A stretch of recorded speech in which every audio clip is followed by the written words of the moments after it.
ध्वज बिंदु, flag point, तिरंगा पार्क। पोर्ट ब्लेयर अंडमान द्वीप समूह में फ्लैग पॉइंट अंडमान और उसके लोगों के गर्वित सिर को सजाने वाला एक और पंख। अंडमान द्वीप समूह स्वतंत्रता सेनानियों और पूर्व स्वतंत्र भारत के युग के बारे में एक महान इतिहास रखता है। यहाँ कई ऐतिहासिक घटनाएं हुई जो आज भी याद और संजोई हुई है। लहरा लो तिरंगा प्यारा, फूकी थी चेतना वो प्राण था तिरंगा, पवित्र देश प्रेम का प्रमाण था तिरंगा। भारत से बाहर का द्वार दिखाया, घर में घुसे दुश्मन को मार भगाया, हार नहीं जीतना ही जान था तिरंगा, फूकी थी चेतना वो प्राण था तिरंगा। ऐसी ही एक घटना और वह स्थान जहाँ यह हुआ था और यह आज कितना महत्वपूर्ण है, जिसके बारे में हम चर्चा करने जा रहे हैं। कामयाब हो सकी न चाल दुरंगी, झंडे से हार गई फौज फिरंगी, जंग में भी हार कहा मानता तिरंगा, फूकी थी चेतना वो प्राण था तिरंगा।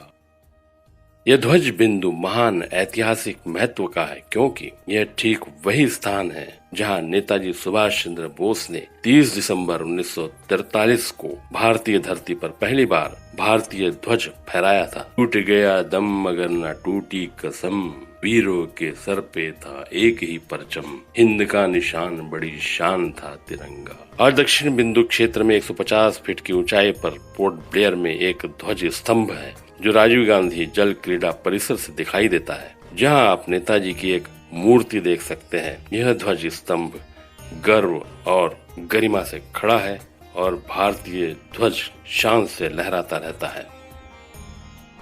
मातृभूमि पर बहाई खून की गंगा, जिसको खुद शहादत ने खून से रंगा, उनके लिए लाल आसमान था तिरंगा, फूकी थी चेतना वो प्राण था तिरंगा। ध्वज बिंदु के चारों ओर का वातावरण अत्यंत सुंदर है। एक तरफ खुला समुद्री दृश्य और दूसरी तरफ पेड़ों के साथ साफ सुथरी सड़कें। आसपास रहने की एक अद्भुत जगह है। दे सके ना कुछ भी तो जान दे गए, माथे पर तिलक लगा जान से गए, उनके लिए जान से महान था तिरंगा, फूकी थी चेतना वो प्राण था तिरंगा। फ्लैग पॉइंट एक छोटे एम्फी थिएटर की तरह की संरचना से घिरा हुआ है, जिसमें रोशनी के साथ बैठने जैसी छोटी सीढ़ियां हैं।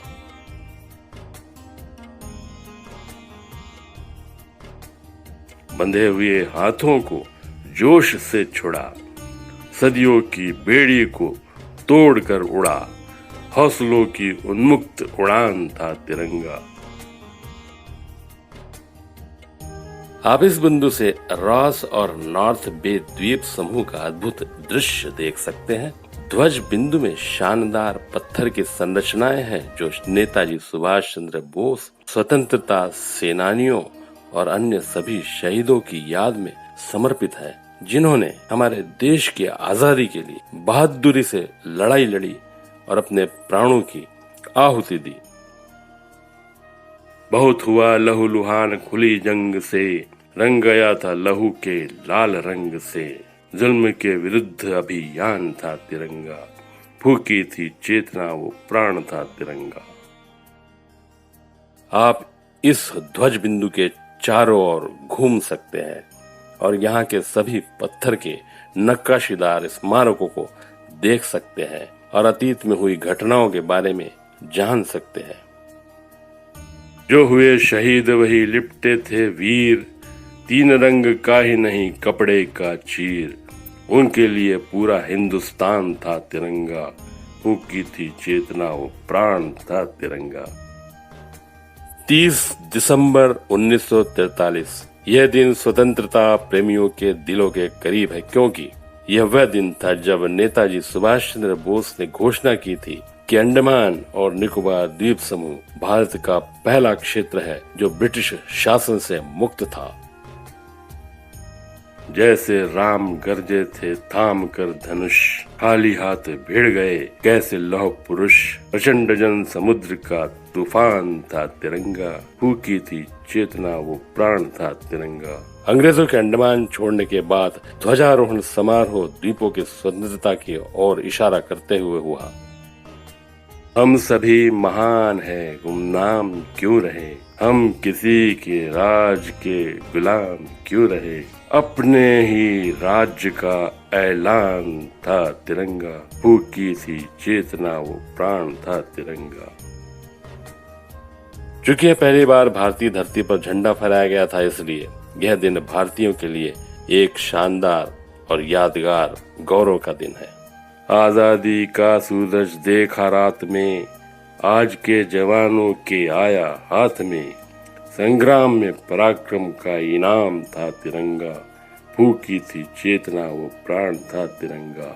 अंग्रेजों के अंडमान से चले जाने के बाद द्वीप सुभाष चंद्र बोस के नियंत्रण में आ गया और सेल्युलर जेल में कैदी और अंडमान के लोग ब्रिटिश शासन से मुक्त हो गए। जिसकी सरपरस्ती में गुजरे सुबह शाम, करते हैं आज उसी झंडे को सलाम। दंगल में सबसे पहलवान था तिरंगा, फूकी थी चेतना वो प्राण था तिरंगा।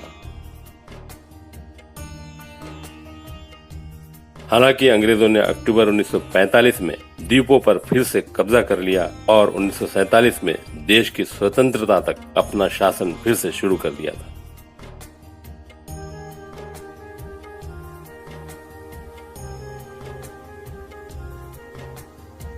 जय हिंद, जय भारत।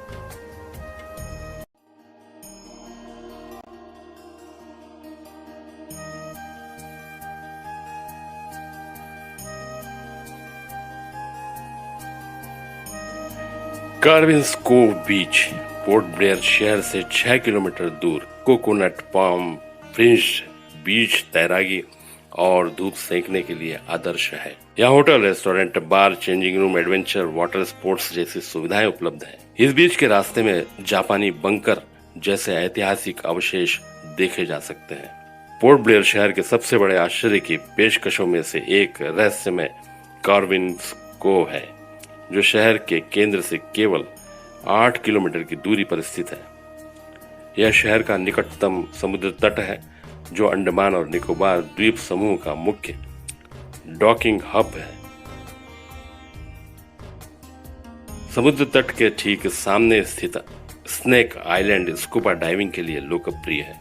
यह समुद्र तट हालांकि राजधानी शहर से कुछ किलोमीटर दूर है, लेकिन अंडमान और निकोबार द्वीप समूह के पूरे समूह को बनाने वाले अन्य द्वीपों या समुद्र तटों के विपरीत हर समय लोगों की भीड़ लगी रहती है। यहाँ हर समय जीवन और पर्यटकों से भरा रहता है और रेस्तरां और कई खेल गतिविधियों जैसे scuba diving, surfing, jet skiing आदि से सुसज्जित है।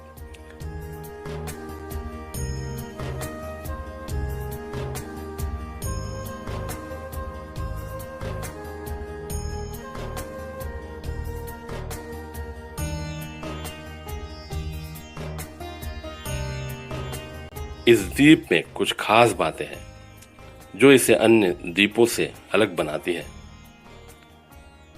कुछ अज्ञात है कि एक पोर्ट ब्लेयर पर सबसे व्यस्त समुद्र तट होने के बावजूद कार्बिन कोव उन सभी में सबसे साफ और सबसे अच्छी तरह से बनाए रखा गया है। 2. समुद्र तट कई होटल और रेस्तरां जैसे the waves restaurant, hornbill nest guest house से घिरा हुआ है।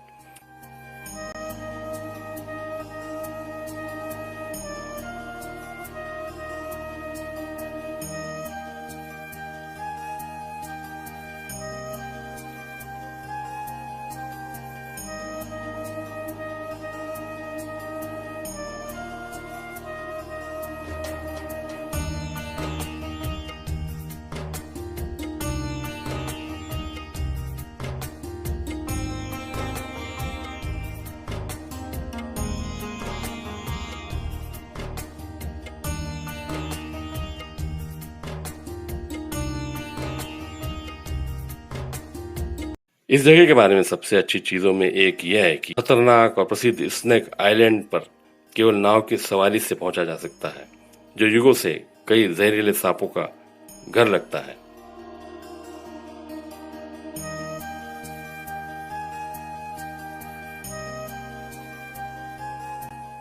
इस जगह पर सब कुछ है, रेस्तरां, जल गतिविधियां, होटल, प्रकृति, समुद्र तट, हरे भरे पेड़, धूप में स्नान करने की सुविधाएं और मछली पकड़ने के विकल्प भी, क्योंकि इनमें सभी पानी के खेल शामिल है जिसमें लोग मौज मस्ती कर रहे हैं। फिर भी समुद्र तट सफेद धुली हुई चादर के समान स्पष्ट है। यदि आपको सभ्यता से बहुत दूर गए बिना प्रकृति का अनुभव करने की आवश्यकता है तो निश्चित रूप से इसका दौरा किया जाना चाहिए।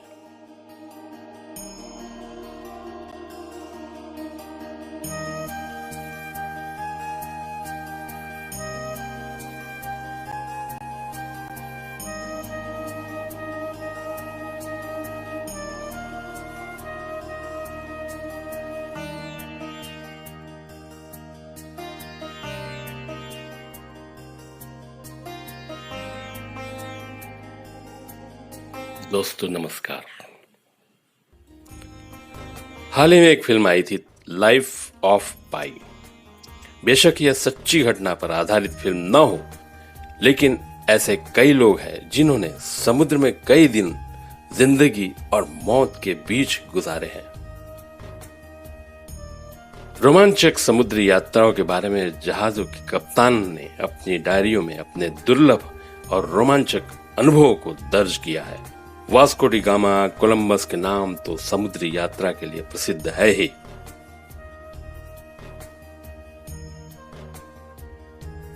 कई बार तो लोगों ने ऐसे जीव देखे हैं जिसके बारे में सुनकर आश्चर्य होता है कि आखिर यह चीज क्या है।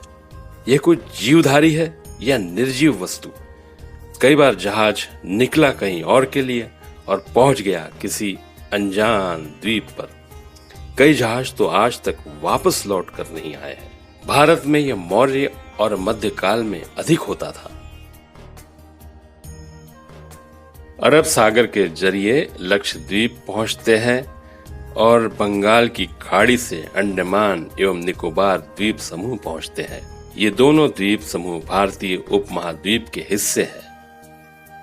भारतीय उपमहाद्वीप को घेरे हुए नीले पानी में सफर करना यादगार होता है। भारत में यह मौर्य और मध्यकाल में अधिक होता था। अटलांटिक समुद्र में बरमूडा त्रिभुज है। पिछले 100 वर्षों में जहां से अजीब तरीके से विमान और जलयान रहस्यमय रूप से कोई सुराग न छोड़ते हुए गायब हो गए। हजारों व्यक्ति लापता हुए हैं। सागर से दुनिया भर के लोगों को भोजन के तौर पर मछली तो मिलती ही है। यह कस्तूरों, सागरीय स्तनधारी जीवों और सागरीय शैवाल की भी सप्लाई करता है। इनमें से कुछ तो मछुआरे पकड़ते हैं तो कुछ की खेती पानी के भीतर ही की जाती है।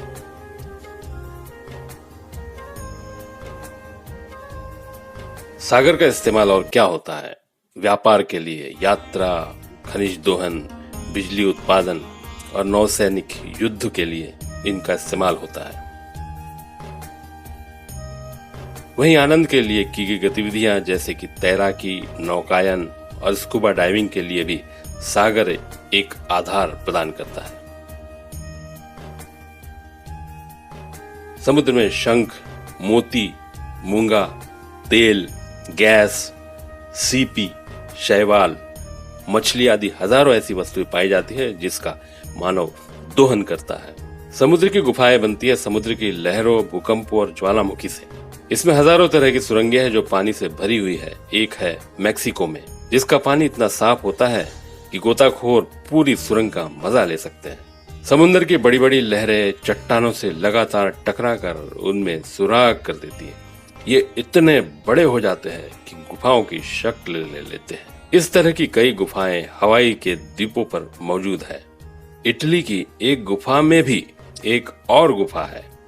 लावा से बनी गुफाएं अंदर से किसी नली जैसी दिखती है।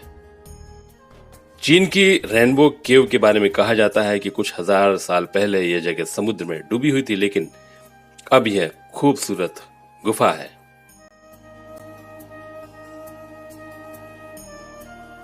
कहते हैं कई साल पहले इस जगह पर समुद्र का जल स्तर कम हो गया तो इस केव का जन्म हुआ। चीन के गुइलिन में स्थित यह गुफा इतने रंगों से भरी है कि इसे रेनबो केव भी कहते हैं। केव के भीतर एक रोमांटिक नदी ली भी है। यह केव करीब 240 मीटर लंबी है।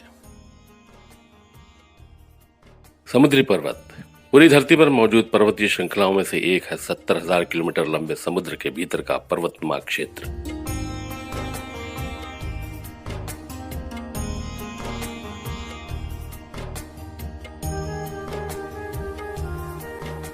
समुद्र में ऐसे करीब 1 लाख बड़े पर्वत है। धरती पर सबसे ऊंचा पर्वत माउंट एवरेस्ट है, जो नेपाल भारत तिब्बत सीमा पर है और इसकी चोटी समुद्र तल से 8,850 मीटर ऊंची है। लेकिन समुद्र के भीतर इससे भी ऊंचा एक पर्वत है जिसे मौना किया माउंटेन कहते हैं। मौना किया माउंटेन हवाई संयुक्त राज्य अमेरिका के नजदीक प्रशांत महासागर का एक हिस्सा है। वास्तव में यह माउंटेन एक विशाल द्वीप है जिसका आधार समुद्र के तल से बहुत नीचे है। समुद्र तल से मौना किया की ऊंचाई 4,205 मीटर है, लेकिन यह मौना की पूरी ऊंचाई नहीं है। संयुक्त राज्य अमेरिका भूवैज्ञानिक सर्वेक्षण USGS के अनुसार मौना किया माउंटेन समुद्र तल से 6,000 मीटर नीचे तक फैला हुआ है और बेस से ऊपर चोटी तक ऊंचाई मापने पर इसकी कुल ऊंचाई 10,210 मीटर होती है। समुद्र की इतनी गहराई में होने पर भी मौना किया ज्वालामुखी माउंटेन है। इसी तरह समुद्र में हजारों छोटे और बड़े पर्वत पाए जाते हैं। अब तक 1 लाख समुद्री पहाड़ों का पता लगाया जा चुका है। आमतौर पर इन पहाड़ों की ऊंचाई 1 से 3 किलोमीटर तक होती है। इनमें से अधिकतर पहाड़ पानी के अंदर ही डूबे होते हैं, लेकिन उनमें से कुछ पानी के ऊपर भी आ गए हैं। समुद्र के पानी से ऊपर उठे हुए चपटे पहाड़ों को द्वीप आइलैंड कहा जाता है। हवाई द्वीप समूह का जन्म ऐसे ही हुआ। सागर के अंदर बहुत से पहाड़ है। मध्य सागर के मध्य में स्थित पर्वत श्रृंखला संसार में सबसे बड़ी श्रृंखला है। इसकी लंबाई लगभग 64,000 किलोमीटर यानी 40,000 मील है। प्रशांत महासागर पैसिफिक ओशियन के उत्तरी पूर्वी भाग में भी बहुत से पर्वत है। इनमें अधिकांश पर्वत तो पानी में डूबे हुए हैं।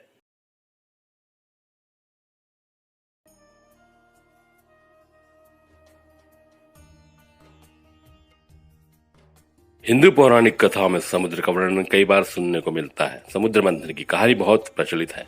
देवताओं और असुरों ने मिलकर समुद्र मंथन किया था और उसमें से 14 प्रकार के रत्न निकले थे। उससे पहले वराहकल्प की शुरुआत में भगवान वराह ने धरती पर से समुद्र का जल हटाकर धरती पर रहने लायक जगह बनाई थी। दूसरी ओर हम सुनते और पौराणिक साहित्य में पढ़ते आए हैं कि समुद्र में जलपरियां होती है।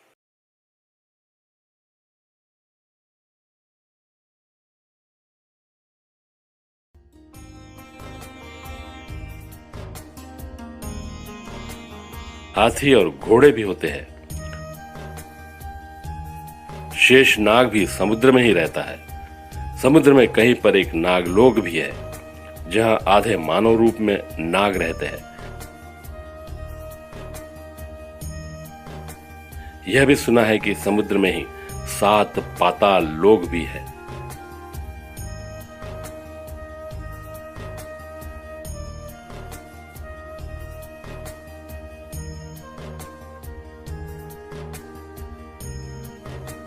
प्रशांत महासागर को शांत माना जाता है तो हिंद महासागर को अशांत। कहीं कहीं समुद्र की चिंगाड़ती हुई आवाज होती है तो कहीं पर किसी वाद्य यंत्र के बजने जैसी, कहीं पर साए साए तो कहीं पर हवा का इतना जोर होता है कि जैसे जैसी आवाज उत्पन्न होती है। कुछ समय पूर्व दक्षिण महासागर में एक विचित्र बत्तख जैसी आवाज सुनाई देती थी। वैज्ञानिकों ने उसे जैव बत्तख उपनाम दिया था। यह आवाज सर्दी और वसंत के मौसम में ज्यादा सुनाई देती है। दरअसल यह आवाज पानी के नीचे अंटार्कटिक मिंक व्हेल के दांत बजाने की आवाज है। इस अजीब आवाज को पहली बार 50 साल पहले पनडुब्बियों ने पकड़ा था।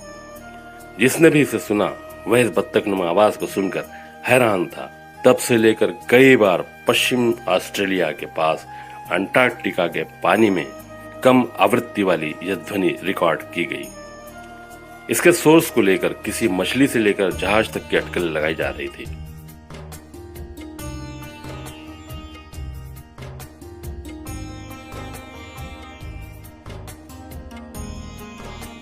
इसी तरह प्रत्येक समुद्र की आवाज भी रहस्यमय है। जरूरी नहीं कि जो आवाज आ रही है वह लहरों या हवाओं की ही हो। समुद्र की गहराई, सभी सागरों की गहराई अलग अलग मानी गई है। हालांकि महासागरों की गहराई का रहस्य अभी भी बरकरार है। समुद्र की गहराइयां बेहद ठंडी, अंधेरी होती है। यहाँ ऑक्सीजन भी काफी कम हो जाती है। धरती पर जितना दबाव महसूस होता है, समुद्र की गहराइयों में यह 1000 गुना ज्यादा होता है। इतना ज्यादा दबाव की बायोकेमिस्ट्री भी यहाँ फेल हो जाए। इस दबाव के रहते समुद्र की तलहटी में जहाँ जीव और जंतु रहते हैं, सिर्फ 1% जगहों की जानकारी मिली है।